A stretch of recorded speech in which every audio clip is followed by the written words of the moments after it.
Good morning সবাইকে। তো সকালবেলা ঘুম থেকে উঠেছি, এখনও চা খাইনি। সকালে আমার মা চা করে দিয়েছিল। প্রথমে একবার চা করেছে, সেই চাটার কালারই অন্যরকম, মনে হচ্ছে নুড়ি ভিজিয়েছে। মানে সেই ভাতের ফ্যান গলার নুড়ি হয় না, সেইটা ভিজিয়ে চা করেছে, এরকম কালার। তারপর সেটা ফেলে দিয়েছে, আবার একবার করেছে, তারপর সেটা খেয়েছে। আর এখন চা খাবো। তার আগে ছেলের খিচুড়িটা মা রান্না করেছে, আমি আবার নতুন করে সোমবার দিয়ে ভালো করে একটু রান্না করলাম। আগের মতো আর রান্নাবান্না করতেও পারে না, কী করবো বলো, চিল্লে চাললে চালাতে হয়। মা বলে মায়ের উপর অনেক কিছু অধিকার চলে,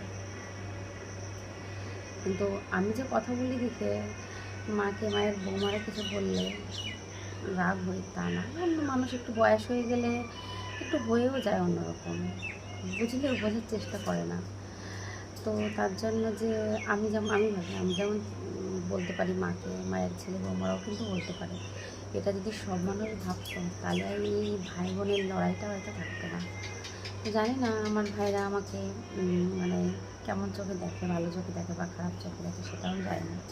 কখনো তাদের সঙ্গে সেভাবে বসে কথা বলাও হয়নি।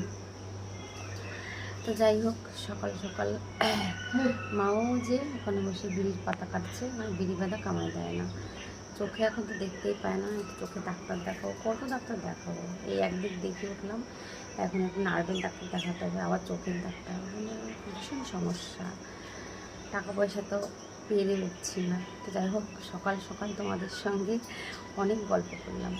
তো রান্না বসিয়েছি আজকে ডাল, আর একটু ঘরে একটা পুঁই ডাঁটা ছিল তাই দিয়ে, আর 3টে বেগুন আর একটা আলু দিয়ে। মানে আমার একটু ডালের সাথে এরকম সবজি খেতে খুব ভালোবাসি। তো এই যদি একটা পুঁই ডাঁটাও থাকে তাও আমি ফেলি না, সেটা দিয়ে আমি মানে সবজিটা বানানোর চেষ্টা করি।